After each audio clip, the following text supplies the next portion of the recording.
So, now we have to consider different versions of the doctrine of apoha. The Buddhists are saying that when I look at a pot before me and utter a descriptive sentence, this is a pot, the word pot does not relate with the particular thing pot, nor does it refer to the so called potness residing in the pot. That is because there are no real universals, and particulars being unique cannot be the meanings of words. And the third alternative, that a particular qualified by a universal is the meaning, is also not tenable, because a real particular cannot be qualified by an unreal universal. Hence, by using the word pot, I am only excluding the thing before me from non-pots. Hence, at the most I can say that using the word pot amounts to exclusion of a thing from non-pots. The Buddhist view on this was that there is no meaning which is both real and positive. This situation seems to allow at least two alternative explanations. One is the meaning is real but not positive. The word pot refers to something real but negative object. According to this explanation, exclusion from non-pot is regarded as the real meaning of the word pot, but this meaning has negative nature, namely exclusion. The second alternative is positive but not real. The word pot refers to a positive object, namely universal pot, but it is only a mentally constructed pot, not a real pot or real potness. The apoha theory historically moves and develops around these alternatives. Sometimes the two alternatives are stated separately, sometimes they are mixed up, and sometimes they are accepted jointly. Dignaga is generally said to have accepted the first view, but when Jayanta Bhatta, the Nayayika, says that according to Buddhists, meanings are nothing but mental constructs, vikalpas, he is attributing the second view to the Buddhists. Dharmakirti in his explanation combines the two views. According to him, while applying a word to an object, our mind posits something common, similar among different similar objects, and thereby excludes the object from dissimilar objects. When Ratnakirti claims that apoha stands for some positive element, that is vidhi, characterized by exclusion from the other, that is anyapoha, he is representing the fourth alternative. The essence of the doctrine of apoha, as it is generally understood, however, lies in the view that meaning of a word is negative in nature, that is, it is exclusion from the other. So, the meaning of the word pot is not non-pot. Now, if we understand this doctrine of apoha in this way, then we have to consider the criticism of the doctrine of apoha also. There are a few questions about the exclusion as the meaning. For example, when I say cow means so and so, I am supposed to be giving some information, but if I say pot means not non-pot, I am not giving any information. This is the problem of tautology. The opponents would say that if meaning has exclusion, meaning as exclusion has to be informative, then it should have a positive counterpart, namely the real universal. B.K. Matilal has shown that in order to avoid commitment to universals in their talk of exclusion as the meaning, Buddhists interpret the two negations involved in the double negation of the form not non-cow differently.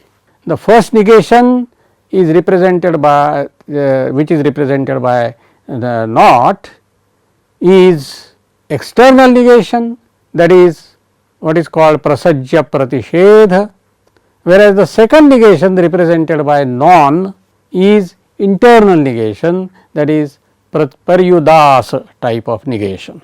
But there will be another problem, even if the two negations are interpreted differently and it will be the problem of vicious circularity. To explain it in simple terms, suppose there are three types of things in the world, pots, cloths and cows. With reference to that world, suppose we ask a question, what is a pot? The Apohavadin's answer would be not non-pot, which will virtually mean other than a cloth and a cow. But the next questions will be, what is a cloth and what is a cow? And their respective answers according to Apoha theory will be other than pot and cow and other than pot and cloth.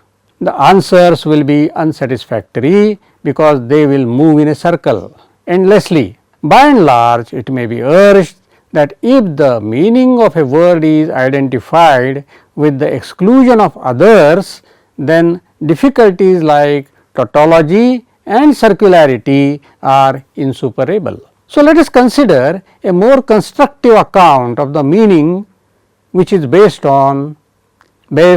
not on differences only, but also on similarities. So, we ask here the question, Apoha, is Apoha meaning or function? Whether or not exclusion can be regarded as the meaning of a word, the important role of exclusion in the identification of things cannot be denied.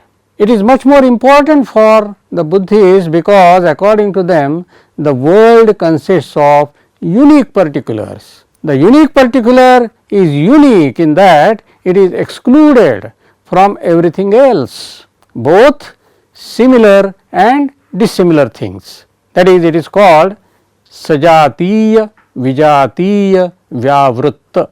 When we identify a thing by using a word, a common noun such as pot, we exclude the thing only from dissimilar things. In fact, by applying a word to a particular, we do two things. One, by producing a universal notion of the thing, we assimilate the thing with other similar things. This is one. And two, we exclude the particular from all dissimilar things. The first function is positive and the second is negative. Buddhists seem to think that the positive function is inauthentic because it imposes a false character, namely a universal character on the particular, whereas the negative function, namely that of exclusion, is authentic. If we consider this as the essence of the Buddhist doctrine of Apoha, then this also suggests that the doctrine of Apoha is more about the function of a word than about the meaning of a word. An important question about the theory of Apoha would be whether Apoha stands for the function of a word or the meaning of a word. The distinction is crucial as meaning is expressed, whereas a function is done or performed. Dignaga's discussion of the theory of Apoha suggests that according to Dignaga, exclusion is the function of a word and not meaning of it.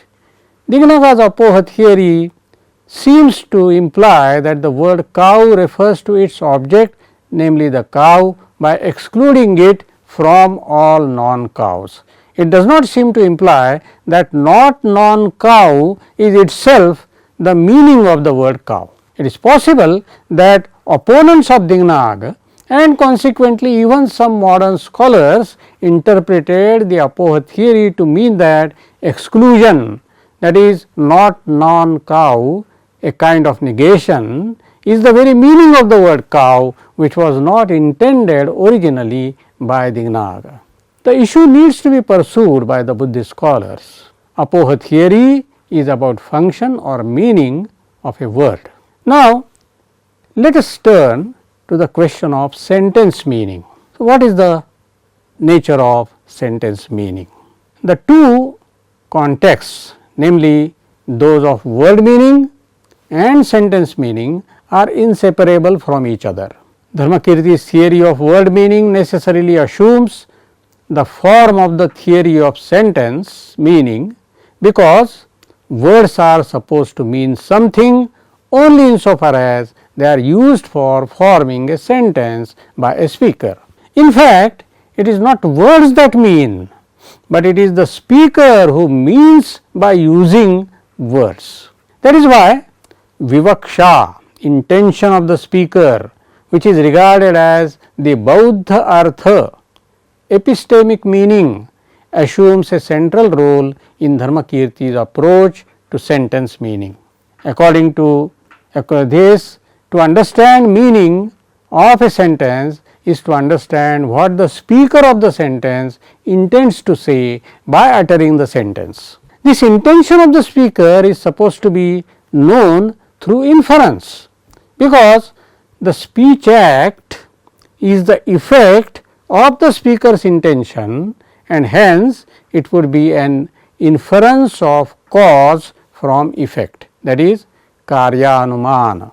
It has to be noted that this cause effect relation between desire to speak and the utterance of a sentence is not a relation of natural, that is cosmocentric or person independent manifestation, but it depends on human convention and also human capacity to construct new sentences from old words. The process of communication can be described by referring to Dignaga's statement, which means words are caused by mental constructions and mental constructions are caused by words.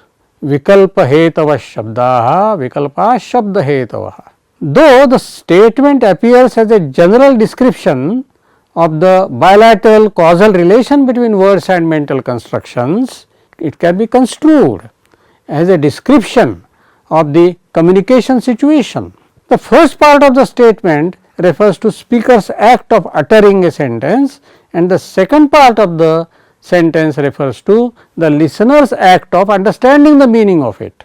The speaker has intended meaning in the form of vikalpas, which he expresses through words, and when the listener hears the words, the meaning in the form of vikalpa arises in his mind.